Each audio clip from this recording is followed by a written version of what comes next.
இத்தனை forward blocks கட்சி. அது நான் அவர் பெயரை சொல்லக்கூடாதுன்னு நினைக்கிறேன். 6-7 ஃபார்வர்ட் பிளாக் இருக்கும், இல்லைன்னு இல்லை. சுருக்கிக்கிட்டே போகுது, அதை பத்தி ஏன் யோசிக்க மாட்டேன்றீங்க? சில நபர்களால் சூழ்ச்சி செய்யப்பட்டு கதிரவன் ஒருத்தர் எம்எல்ஏ இருக்கதான் செய்யறாரு. அவர் இடத்த அவர் இன்ன வரைக்கும் தக்க வச்சுக்கிட்டு தானே இருக்காரு. எங்களை புறக்கணித்தார்கள். ஐயா நவமணி அவர்கள் வந்திருந்தாங்க. இன்னென்ன சமுதாயத்தை சேர்ந்தவர்கள்லாம் தேவருடைய காலகட்டத்தில். ஆனா இன்னைக்கு ஏன் அப்ப இப்படி ஒரு விஷயத்தை பார்க்கவே முடியலையே? இது நீங்க கேட்ட கேள்வியே தப்பு. திரும்ப கட்சின்னு ஆரம்பிச்சு ஒரு அங்கீகாரம் ஆயிடுச்சு அப்படின்னு திரும்ப இதுக்குள்ளேயே கூட்டணின்னு வரீங்க. ஏன் நியாயம் இல்லைன்றீங்க? அந்த கெப்பாசிட்டி ஒரு விஷயத்தை நீங்க காட்டவே இல்லையே. சும்மா 10 பேர் 10 கொடியை வச்சுட்டு தானே நிக்கிறாங்க. இது எந்த இடத்துல நீங்க வெற்றின்னு நினைக்கிறீங்க? உங்களுக்குள்ளேயே ஒரு ஒற்றுமை இல்லாதப்போ இது எந்த இடத்துல சாத்தியப்படும் நீங்க நினைக்கிறீங்க? ஒற்றுமை இல்லை எப்படி சொல்றீங்க? நான் இந்த இடத்தில் பேசிவிட்டு சென்று விடுவேன், ஆனா இந்த கூட்டத்தை நடத்தினவனை ஏதோ ஒரு இடத்துல வெட்டி போட்டுப்பாங்க. குலத்தோர் சமூகத்தை எதிர்க்க வேண்டும் என்றால் அதுக்கு தக்க பதிலடி கொடுப்பாங்க. அதுல எந்த மாற்றங்கள் இல்லை.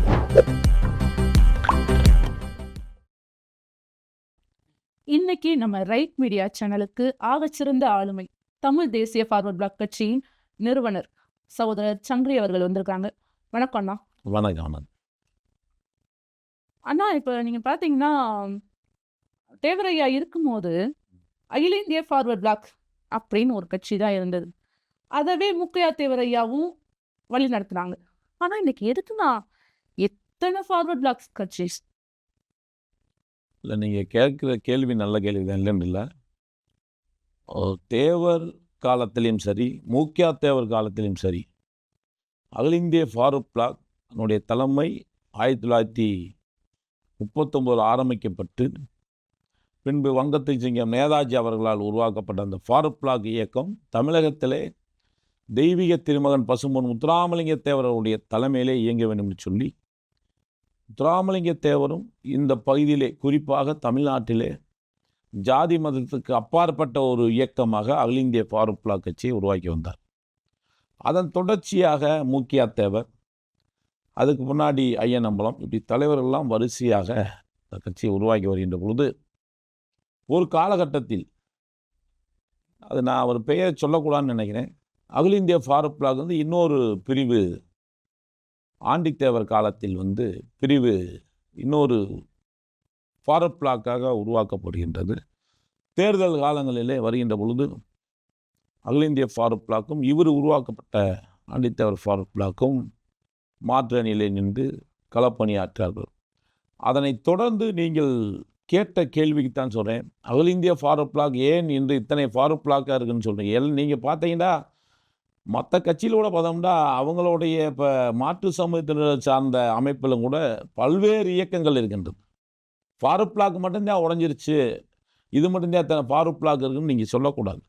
ஏனென்று சொன்னால் தொடர்ச்சியாக தமிழகத்தில் இருக்கக்கூடிய மற்ற கட்சியும் சார்ந்து பார்த்தீங்கன்னா பல்வேறு பிரிவுகளாக பிரிந்திருக்குது. அதனைத் தொடர்ந்து ஃபார்வர்ட் பிளாக் நீங்கள் சொல்லணும்னா பல்வேறு ஃபார்வர்ட் பிளாக்னால் நீங்கள் குறிப்பாக சொல்ல வேண்டிய சொன்னால் ஒரு 6-7 ஃபார்வர்ட் பிளாக் இருக்கும், இல்லைன்னு இல்லை.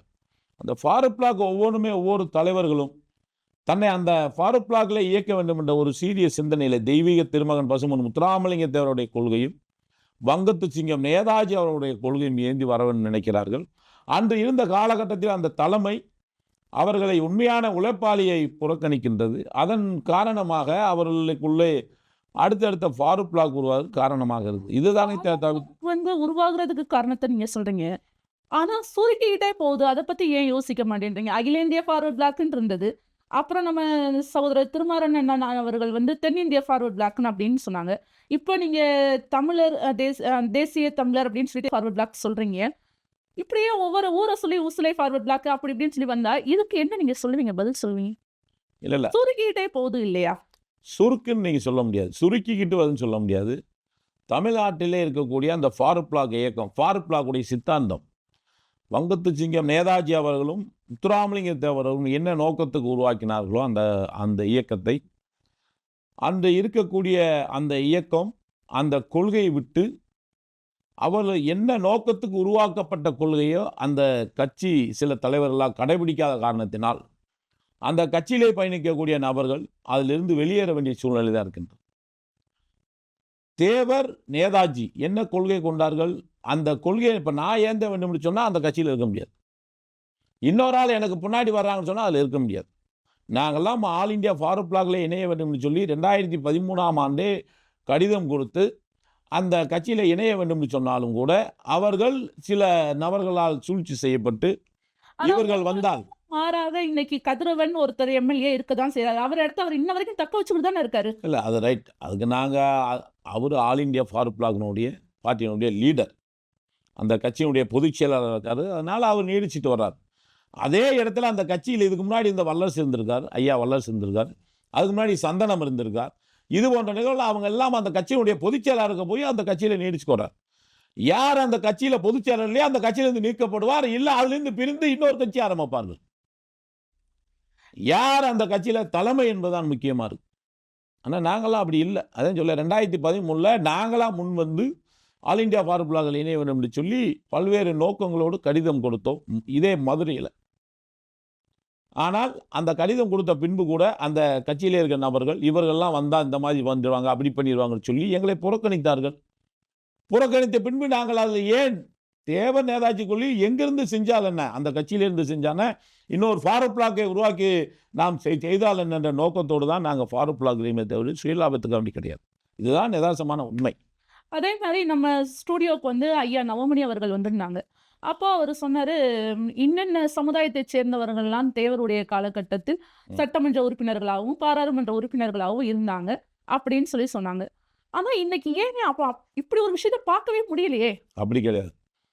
இப்போ எங்கள் தமிழ் தேசிய பரப்பில் அனைத்து சமூகத்திலும் இருக்கிறார்கள். நீங்கள் ஏதோ தேவமாறு மட்டும்தான் இருக்காங்க, முக்குளத்தோர் மட்டும் இருக்கான்னு நீங்கள் அதை சொல்லக்கூடாது. இருக்காங்கன்றது முக்கியம் இல்லையா? இல்லை இல்லை ரைட். அதாவது ஒவ்வொரு கட்சியிலும் எந்தெந்த சமூகத்தினர் எத்தனை பெர்சன்டேஜ் இருக்கோ அவங்களுடைய அந்த கட்சியினுடைய ஈர்ப்பை பொறுத்தா இருக்கு. இப்போ அதிமுக திமுக இருக்கு. அந்த அதிமுகவில் ஒரு குறிப்பிட்ட சமூகம் அங்கு அதிகமாக உள்ளார்கள். திமுகவில் பார்த்தோம்னா ஒரு குறிப்பிட்ட சமூகம் அதிகமாக இருக்கார்கள். அதை வச்சு நம்ம வந்து இந்த சமூகம் எல்லாம் ஒட்டுமொத்தமாக இருக்காங்க, இந்த சமூகம் எல்லாம் ஒட்டுமொத்தமாக இருக்காங்க, யாரும் எந்த கட்சியும் குறிப்பிட்டு சொல்ல முடியாது. இப்போ பிஜேபி இருக்காங்க, பிஜேபியினுடைய கொள்கை என்ன, ஆர்எஸ்எஸ், இந்துத்துவா. அப்போ அதில் மற்ற மதங்கள் எல்லாம் இருக்காங்களா இல்லையான்றது ரெண்டாவது கேள்வி. எல்லா மதத்திலும் இருக்க குறைவாக இருக்கிறார்கள். இந்துத்துவாவினுடைய கொள்கை எந்தவர்கள்லாம் பிஜேபியில் அதிகமாக இருக்கிறார்கள். சிறுபான்மை இருக்காங்க இல்லைன்னா குறைந்த அளவில் இருக்கிறார்கள். அதே போன்று தான் ஃபாரூக் பிளாக்கில் முக்குளத்தோர் சமுதாயம் அனைத்து சமுதாயம் இருக்கிறார்கள். முக்குளத்தோர் சமுதாயம் அதிகமாக இருக்கிறார்கள். பிற்பட்ட சமுதாயம் கொஞ்சம் குறைவாக காணப்படுவதை தவிர்த்து எல்லா சமூகத்திலும் இருக்கார்கள். இது நீங்கள் கேட்ட கேள்வியே தப்பு. சரிங்கண்ணா. இப்போ நீங்க பிஜேபி அப்படின்னு சொன்னனால நான் ஒரு விஷயம் உங்ககிட்ட கேட்குறேன். ஒரு சந்தேகத்தின் அடிப்படையில் கேட்குறேன். இப்போ வந்து பிஜேபியில் இருந்துட்டு நீங்க வெளியில வரீங்க. இப்போ உதாரணத்துக்கு நீங்களாக இருக்கட்டும், திருமாவளவனாக இருக்கட்டும், பிஜேபியில் இருந்து தான் ஒரு அமைப்பாக உருவாக்கி ஃபாரூக் பிளாக் இப்பெல்லாம் உருவாயிருக்கு. இங்கேருந்து வெளியில போன நீங்க திரும்ப கட்சின்னு ஆரம்பிச்சு ஒரு அங்கீகாரம் ஆயிடுச்சு அப்படின்னு திரும்ப இதுக்குள்ளேயே கூட்டணின்னு வரீங்க.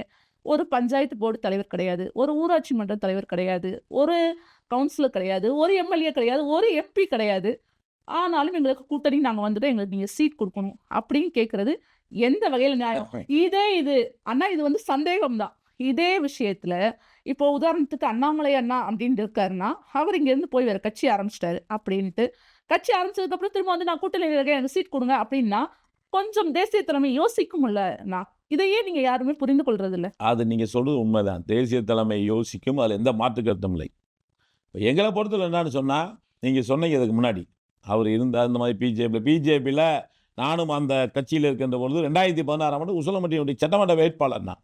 அதில் எந்த மாற்று கருத்தும் இல்லை. நாங்கள் என்ன கொள்கையோடு வந்தோம்னா தேசியம் தெய்வீகம். முத்துராமலிங்கத்தோடைய கொள்கை என்ன, தேசியம் தெய்வீகம். அப்படி யாரெல்லாம் தேசியத்தையும் தெய்வத்தையும் நேசிக்கிறார்களோ அவர்களோடு கூட்டணி வைக்கணும் தான் எங்களுடைய எண்ணங்கள். அதன் அடிப்படையில் தான் பிஜேபியோட கூட்டணி வைக்கிறதா, அதிமுகவோட கூட்டணி வைக்கிறதா, திமுகவோட கூட்டணி வைக்கிறதா என்ற முடிவுக்கு வருகின்றோம். நல்லா நன்றாக புரிந்து, நீங்கள் கட்சி ஆரம்பித்து நீங்கள் சட்டமன்ற உறுப்பினராக வேண்டும் சொல்லி சீட்டு கேட்குறது எந்த விதத்தில் நியாயம் கேட்குறீங்க? ஏன் நியாயம் இல்லைன்றீங்க? எங்களுக்கு கேட்கறதுக்கு எல்லா உரிமையும் உண்டு. இந்த தமிழகத்திலே குறிப்பாக சொல்ல வேண்டும் சொன்னால் முக்குளத்தோர் சமுதாயம் அதிகமாக இருக்கக்கூடிய பகுதி தமிழகம். இந்த தமிழகத்தில் நாங்கள் ஃபாரூக் பிளாக் ஆரம்பித்து தேவர் நேதாஜி கொள்கை தான். ஏன் கேட்கல என்ன இருக்கு எங்களுக்கு? கேட்கறதுல தவறு இருக்குன்னு சொல்லலன்னா, அதுல ஒரு சின்ன நியாயம் வேணும்னு தான் சொல்றோம். என்ன இப்போ நியாயம் ஏதோ வேணும்ன்றீங்க? ஒரு இடத்துல ஒரு ப்ரூஃப் பண்ணியிருக்கணும் நீங்க. ஒரு கவுன்சிலராவோ, ஒரு எம்எல்ஏவோ ஏதோ ஒரு இடத்துல நின்னு நீங்க தனிப்பட்ட இடத்துல உங்களுடைய அந்த கெப்பாசிட்டின்ற ஒரு விஷயத்த நீங்க காட்டவே இல்லையே! இப்ப உண்மதான். இப்ப நாங்க தமிழ் தேசிய ஃபார்வர்ட் பிளாக் எடுத்துக்கிட்டீங்கன்னு சொன்னீங்கன்னா, இன்னைக்கு கம்பத்துல ஒரு கவுன்சிலர் இருக்காரு எங்களுக்கு. அதே மாதிரி உசிலம்பட்டியில தமிழ் தேசிய ஃபார்வர்ட் பிளாக் கட்சி இந்த நான் நடந்து முடிந்த நகராட்சி தேர்தலிலே 19 வார்டிலே போட்டி போட்டு குறைந்த அளவிலே தோல்வியை தழுவினோம். நாங்கள் இந்த அதிமுக கூட்டணியில் இருக்கிறோம் என்று சொன்னால், அங்கே அங்கீகரிக்கப்பட்டு தமிழ் தேசிய ஃபார்வர்ட் பிளாக் 2 தொகுதியை ஒதுக்கினார்கள். அந்த நகராட்சி அந்த தேர்தலிலே என்னுடைய கட்சிக்காரரை சேர்ந்த தம்பி ஆனந்த் அவர்களை நாங்கள் வேட்பாளராக நிப்பாட்டி குறைந்த அளவிலே 6 வாக்குகளிலே தோல்வி கண்டோம் நாங்கள். அது காரணம் என்ன?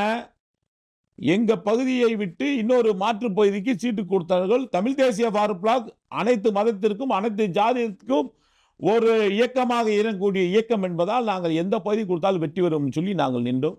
6 ஓட்டிலே தோல்வி தழுவினோம். இதுதான் யதார்த்தமான உண்மை. அதனால் நீங்கள் தமிழ் தேசிய ஃபார்வர்ட் பிளாக் இப்போ ஆரம்பித்து எப்படி நீங்கள் சீட்டு கேட்கலாம்னு சொல்ல முடியாது. 5 ஆண்டுகளாக நீங்கள் அதை நான் உங்களுக்கு தெளிவாக சொல்கிறேன். நான் ஃபார்வர்ட் பிளாக்லே தன்னை 2004ஆம் ஆண்டு இணைத்து கொண்டவன்.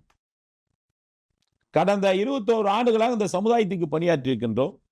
இந்த மக்களுக்கு பணியாற்றியிருக்கின்றோம். அதே போன்று இந்த சமுதாயத்துக்கு எப்பப்பெல்லாம் ஒரு ஆபத்து வருகின்றதோ, போராட்ட ரீதியாகவும் சரி, சட்ட போராட்ட இது ஒரு செயல்பாடுகளை தமிழ் தேசிய ஃபார்வர்ட் பிளாக் நான் இருக்கக்கூடிய தமிழ் தேசிய என்னுடைய தலைமையில் இருக்கக்கூடிய தமிழ் தேசிய ஃபார்வர்ட் பிளாக் பல்வேறு போராட்டங்களை செய்திருக்கிறோம். இந்த மக்களுக்கு சில நன்மைகளை செய்திருக்கிறோம்.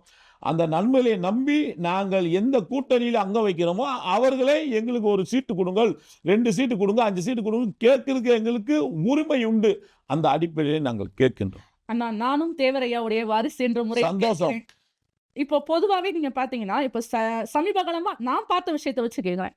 ஒரு கூட்டம் அப்படின்னா, இன்னைக்கு ஃபார்வர்ட் பிளாக், தமிழ் தேசிய ஃபார்வர்ட் பிளாக் அப்படின்னு சொல்லிட்டு ஏதோ ஒரு இடத்துல பிஜேபி இல்லன்னா ஏடிஎம்கே கூட்டணி சார்ந்த அந்த கட்சி கூட்டங்கள்ல சும்மா 10 பேர் 10 கொடியை வச்சுட்டு தானே நிக்கிறாங்க. இதை எந்த இடத்துல நீங்க வெற்றின்னு நினைக்கிறீங்க?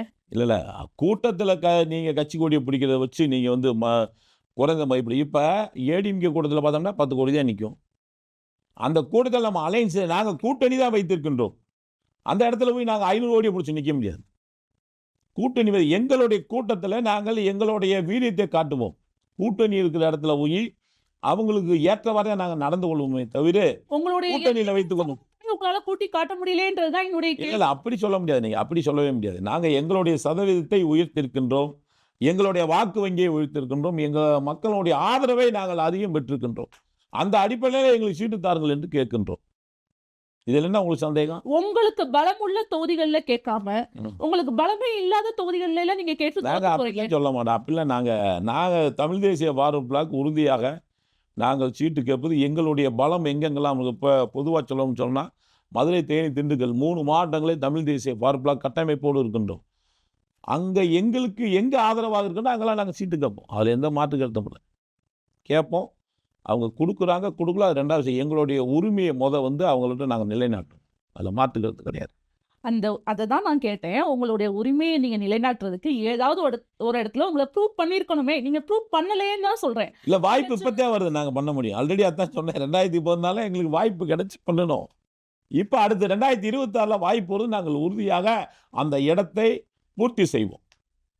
இப்போ உங்க கட்சி அதாவது பிளாக் தமிழ் தேசிய ஃபார்வர்ட் பிளாக் இப்படிலாம் பிரிச்சு வச்சிருக்கீங்க.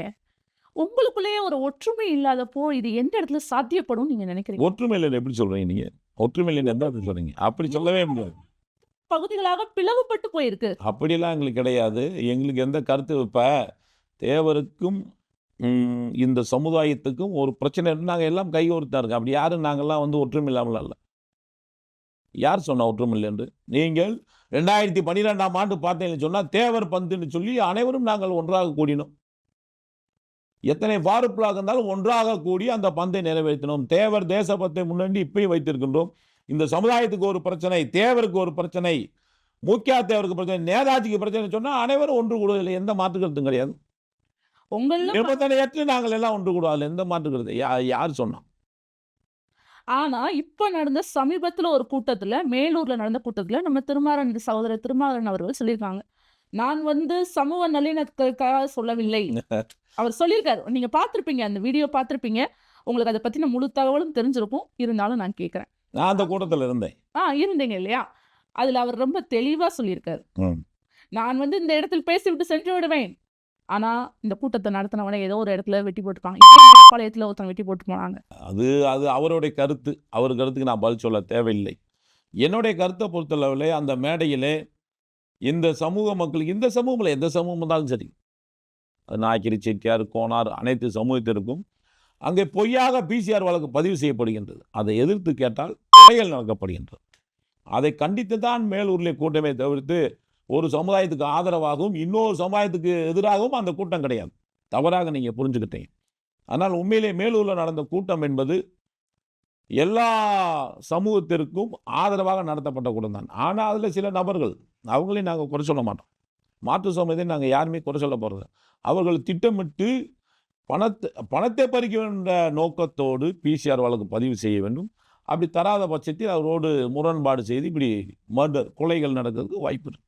அதை கண்டிச்சுட்டே நாங்கள் ஆர்ப்பாட்டம் பண்ணி தவிர்த்து அப்புறம் மற்ற சமூகத்திற்கெலாம் நாங்கள் எதிரானவர்கள் அல்ல. ஃபாரூக் பிளாக் இயக்கம் எந்த சமூகத்திற்கும் எதிராக இருக்காது என்பது எங்களுடைய நிலைப்பாடு. அதே மாதிரி மாற்று சமூகம் இந்த சமூகத்தை, குலத்தோர் சமூகத்தை எதிர்க்க வேண்டும் என்றால் அதுக்கு தக்க பதிலடி கொடுப்போம். அதில் எந்த மாற்று கருத்தும் கிடையாது. சரிண்ணா, இவ்வளோ நேரம் நீங்க எங்களோட பல தகவலை பரிமாறிட்டீங்க. இந்த ரைட் மீடியா மூலமா பொதுமக்களுக்கு நீங்க சொல்ல வேண்டிய கருத்து அப்படின்னு சொன்னா, அது என்னவா இருக்கும் அப்படின்றத நீங்க சொல்லுங்க. இதுல நான் எந்த குறுக்கீடும் வைக்க மாட்டேன். சந்தோஷம். உங்கள் ரைட் மீடியா மூலமா நாங்கள் பொதுமக்களுக்கு சொல்ல வேண்டிய கருத்து என்று சொன்னால், பொதுவாக தமிழகத்திலே சட்ட ஒழுங்கு சரியில்லை. சட்ட ஒழுங்கு மட்டுமல்ல, இங்கே இருக்கக்கூடிய தமிழகத்திலே ஒரு சாரார் மக்களுக்கு ஆதரவாகவும் இந்த அரசாங்கம் இன்னொரு சாரா மக்களுக்கு எதிராகவும் இருக்கின்றது. இதை முறியடிக்க வேண்டும் சொன்னால் இளைஞர்கள் எல்லாம் மதுவை விட வேண்டும். இந்த அரசாங்கம் தமிழ்நாட்டிலே டாஸ்மார்க் என்ற மதுவை ஒழிக்க வேண்டும். கடந்த ஆட்சியிலே என்ன சொன்னார்கள்? இன்று ஆளக்கூடிய திமுக அரசாங்கம் நாங்கள் மதுவை ஒழிப்போம் என்று சொல்லி கனிமொழி உள்பட இன்று இருக்கக்கூடிய முதல்வர் மரியாதைக்குரிய மாண்புமிகு ஸ்டாலின் அவர்களும் உறுதியெடுத்து வந்தார்கள். வந்தவனை என்ன செஞ்சாங்க? எந்த கடையும் ஒழுங்கு எக்ஸ்டெண்ட் பண்ணாங்க. கடை வருஷத்துக்கு இத்தனை 1000 கோடிக்கு மது விற்பனை செய்ய வேண்டும் சொல்லி முடிவு செய்தார்கள். அந்த மதுவின் மூலம் எத்தனை குடும்பம் அழிந்து கொண்டிருக்கின்றது.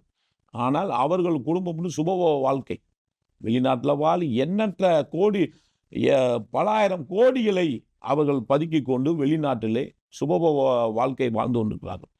ஆனால் உண்மையிலே இந்த தமிழகத்திற்கு யாரெல்லாம் பாடுபட்டானோ, யாரெல்லாம் சுதந்திரத்துக்கு தன்னை தியாகம் பண்ணார்கள், அவர்களுடைய குடும்பத்தை பார்த்துட்டு மீதியிலே இருக்கிறார்கள். இதுதான் உண்மையான நிலைப்பாடு. இன்று இருக்கக்கூடிய இளைஞர்களும் தாய்மார்களும் இந்த மதுவை விட வேண்டும். இந்த மதுவுக்கு எதிரான போராட்டத்தை இந்த மக்கள் எடுக்க வேண்டும். யாரெல்லாம் இனி வருகின்ற காலம் இந்த மதுவுக்கு எதிராக வருகிறார்களோ அவர்களெல்லாம் இந்த தமிழகத்திலே ஆட்சி செய்ய முடியும். அதனால் இளைஞர்கள் அனைவரும் இந்த மதுவை நீங்கள் விட்டுவிட வேண்டும். இன்றைக்கெல்லாம் பார்த்தோம்னா ஸ்கூலில் உசலமேட்டில் 8வது 9வது படிக்க கஞ்சா குடிக்கிறாங்க. கஞ்சா காலையில் நாங்கள் வாக்கிங் போகிறப்ப பார்க்கணும், கஞ்சா குடிச்சு போலீஸில். ஸோ அது தேவையில்லை. அந்த மாதிரி இப்போ கஞ்சா பழக்கம், மது, இது போன்ற போதைகளை இந்த தமிழக அரசு விரைவில் ஒழிக்க வேண்டும். இது இந்த என்னையை பொறுத்தளவில் இந்த அரசாங்கம் ஒழிக்க மாட்டாங்க. ஏன் என்று சொன்னால் இந்த மதுவும் இந்த கஞ்சாவும் அந்த கட்சியை சார்ந்த நபர்களாக விற்பனை செய்வார் என்று காவல் நிலையத்திலே எத்தனை புகார் இருக்குது, எந்த புகார் எடுக்க மாட்டாங்க. இதே மாற்று கட்சி, நீங்கள் அதான் சொல்கிறேன், மாற்று கட்சியினர் வந்தாலும் சொன்னால் அவர்கள் மீது என்ன கொடுமை செய்கிறாலும் இந்த காவல்துறையும் இந்த அரசாங்கம் என்ன செய்கிறான்னு உங்களுக்கு நன்றாக தெரியும். அதனால் அதை விட்டு அனைவருக்கும் சமமாக இந்த அரசு இருக்க வேண்டும். அதே போன்று இந்த மதுவை ஒழிக்க வேண்டும். இந்த கஞ்சா பழக்கத்தை முற்றிலுமாக இந்த அரசாங்கம் ஒழித்தால் இந்த மக்களுக்கு செய்து ஒரு சின்ன நன்மையாக இருக்கும் என்பதை தமிழ் தேசிய ஃபாரூக் பிளாக் கட்சியின் சார்பிலே கேட்டுக்கொள்கின்றேன். உங்களது கடுமையான பணிச்சுமைகளுக்கு நடுவில் எங்களுடைய சேனலுக்கு வருகை தந்து நேர்காணலுக்கு ஒத்துழைப்பு கொடுத்தமைக்கு நன்றி. நன்றி.